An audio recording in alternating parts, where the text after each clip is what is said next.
মা টোটো ভাড়া করে আরো পাড়ার দুটো মেয়ে আর একটা বোন সম্পর্ক হয়ে আমাকে দেখতে চলে এসেছে। আমার বড় ছেলেটা বিয়ে কমপ্লিট করেছে, আমাকে হঠাৎ ফোন করে বলছে যে আব্বা আপনি বাড়িতে রয়েছেন? বলে হ্যাঁ। বলে দিদি যাচ্ছে। বলে দিদি যাচ্ছে মানে? বলে রাস্তায় দেখা হলো, জি দিদি যাচ্ছে, মাকে বললেন বাড়িটা পরিষ্কার করে রাখবে। ওরা অমুসলিম তো, পরিষ্কার পরিচ্ছন্ন না হলে পরে ওরা পছন্দ করে না। তো যাই হোক, আমার মা এসে আমার গলা ধরে হাওয়া করে কাঁদতে লাগলো।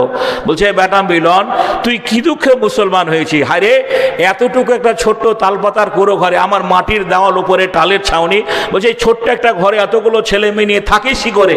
মাকে বললাম মা আমি মুসলমান হয়েছি, দুনিয়াটা মুমিনদের জন্য এরকম হয় স্বাভাবিক, পরকালে ভালো একটা জায়গা পাওয়ার জন্য এসেছি, সেই জায়গাটার নাম জান্নাত, যে জান্নাতটা তুমি পাবা না। তা আমার মা বলছে তোর জান্নাত তুই জল খাগা। হায়রে, বাড়ি করতে পারিস না, আমাদের বাড়িতে বাস করার লোক নাই। আমি বাবার একটাই ছেলে, আপনারা জানেন কি জানেন আমি বাপের একটাই ছেলে, আর আমার ভাই নেই। দুটো বোন তাদের বিয়ে হয়ে গেছে, বাবা মা দুজনেই বেঁচে আছেন। আমি আপনাদের উদ্দেশ্যে বলছি মা খালারা আমার, আপনার একটা ছেলে যদি নিরুদ্দেশ হয়ে যায়, হারিয়ে যায়, নিখোঁজ হয়ে যায়, বলেন আপনার মনে কষ্ট হবে কি হবে না? জীবনে যতদিন বেঁচে থাকবেন ততদিন হারানো ছেলেটার কথা বারবার মনে পড়বে। ওই জাজ থেকে 12 বছর পূর্বে সে কি বলছেন, সারগাছি স্টেশনে ট্রেন ধরে মিছিলের সঙ্গে আমার ছেলেটা চলে গেল, আজও বাড়ি ফিরে এলো না। যখন ঈদ আসবে, কুরবানি আসবে, ওই সন্তান হারা মাটা ঈদে কুরবানিতে ছেলেটার কথা মনে পড়বে। আমি কোন মায়ের সন্তান, ওয়াল্লাহে আমি কথা দিচ্ছি রে মা, আমি হিন্দুর ছেলে কেন মুসলমান হলাম, ইসলামের কাছে আমি কি পেয়েছি এটাই আপনাদের সামনে বলবো। তবে একটা কথা, এটা মসজিদের জলসা, সকালবেলায় প্যান্ডেলওয়ালা টাকা নেবে, মাইকওয়ালা টাকা নেবে, জেন্টওয়ালা টাকা নেবে, লাইটওয়ালা টাকা নেবে, বক্তাদেরকেও টাকা দিতে হবে। তার মাঝে সুবহানাল্লাহ, এটা আল্লাহর ঘর, আল্লাহর ঘরের জন্য আজকের মহতি জলসা। খালার আমার, বুবুর আমার, 30 দিনে একটা মাস, রমজান মাস বেশি দূরে নয়, কাছে এসেছে। ফাল্গুন মাসের শেষের দিকে রোজা শুরু হবে রে বোন। রমজান 30 দিন হয়, 29 দিন হয়। একটা লিস্টে যদি 30টা মেয়ের নাম পেতাম, মাত্র 1000 করে টাকা। আমি খোদার কসম করে বলছি, আমি বলিনি, আমার বাপ বলেনি, আল্লাহর নবী বলেছেন যারা বিধর্মী ইসলাম কবুল করে মুসলমান হয়, তার উপরে পূর্বের গুনাহ আল্লাহ মাফ করে দেয়। আমি এমন একজন ব্যক্তি, এমন একজন মানুষ, সুবহানাল্লাহ, বড় কষ্ট করে ঈমান এনেছি, মুসলমান হয়েছি। আমি আমার এই বয়সে 3 বার জেল খেটেছি, আপনারা হয়তো জানেন।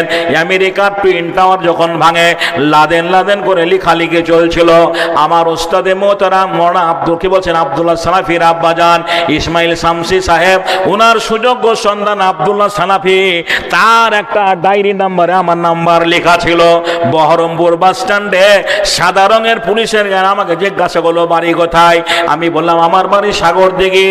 আমি ইসলাম কবুল করার পর থেকে নিয়ে বড় জামা বেশি ব্যবহার করি, ছোট জামা আমি কোনোদিন জীবনে পরিনি, খুবই কমই পরি।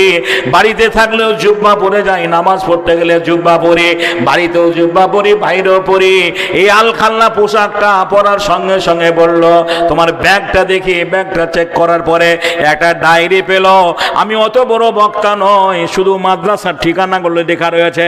এটা দিনাজপুর মাদ্রাসার জলসা, এটা মালদার জলসা, এটা কালিয়াচকের জলসা, এটা ডালখোলা, এটা কি বলছেন 24 পরগনা বসিরহাট, এটা ক্যানিং ডায়মন্ড হারবার, এটা মেদিনীপুর, পুরুলিয়া, আসানসোল, দুর্গাপুর, সব পর লেখা আছে। আর সেই সময় বুদ্ধদেব বাবু বলেছিলেন মাদ্রাসাগুলো সন্ত্রাসী রাখরা। সেদিন বুদ্ধদেবের যে ডোমকলে মিটিং ছিল, আমাকে সন্ত্রাসী বলে বন্ধুরা আমার ট্যাক্সির পিছনে, যেখানে ডিক্কি বলা হয়, সেই ডিক্কির ভেতরে ঢুকে, তখন যারা আমাকে দেখেছিলেন শরীরটা হালকা পাতলা ছিল, এত মোটা ছিলাম না, ট্যাক্সির পিছনে ডিক্কিতে ভরে আমাকে কলকাতা নিয়ে চলে গেল। দেখছি লালবাজার লেখা আছে। মওলানা আব্দুল্লাহ সালাফি আমাকে দেখে হাওমাও করে কাঁদতে লাগলেন। উনি বললেন তোমাকে কোথায় এরা পেয়েছে? বলে আমাকে বহরমপুর বাস স্ট্যান্ড থেকে ধরে এনেছে। জি, মোটামুটি আপনার 14-15 দিন আমার বাড়ি থেকে নিখোঁজই ছিল, বাড়ির লোক জানেই না যে আমি কোথায় আছি। যাই হোক, বন্ধুরে আমার, ভাইরা আমার, আমি সেলে ছিলাম যে 16টা দিন। সেল এমন একটা জায়গা, আল্লাহ না করুক আপনাদের যেতে হয়, বাথরুম পায়খানা ঘরের চাইতে ছোট, জি দাঁড়া হবে, বসা হবে, ষাট হয়ে ঘুমানো হবে না। তারপরে 150 ফুট গভীর ইঁদারা রয়েছে। ওই যে আয়না ঘর বাংলাদেশে দেখেছেন বন্ধুরা আমার, ভাই আমার, এটা ব্রিটিশের তৈরি, ইংরেজের তৈরি। যারা ভারতবর্ষের সবচেয়ে ক্রিমিনাল কি বলছেন আমার এই ক্যাডার, তাদেরকে সেই জায়গায় রাখা হয়, ঘুম করে দেওয়া হয়। আমি ওই দিকে যাব না। আমি এত সংগ্রাম করার পরেও কিভাবে মুসলমান হলাম আপনাদের শোনার দরকার আছে না নেই? জোরে বলুন, দরকার আছে। এখনই যদি আপনার শ্বাসকষ্ট হয়, এখনই পেচ্ছাপ বন্ধ হয়ে যায়, পেট ফুলে ঢেকি হয়ে যায়, তো প্রাথমিক অবস্থায় আপনি যারা কফ ডাক্তার আছে গ্রামে তার কাছে যাবেন। তো ডাক্তার দেখেই ভয়ে যে আপনার থমকে যাবে, বলবে আমার দ্বারা হবে না, আপনি বেলডাঙ্গা নিয়ে যান। বেলডাঙ্গা বলবে এ ব্যবস্থা আমাদের এখানে নেই, এখনই বহরমপুর নিয়ে ছোটেন।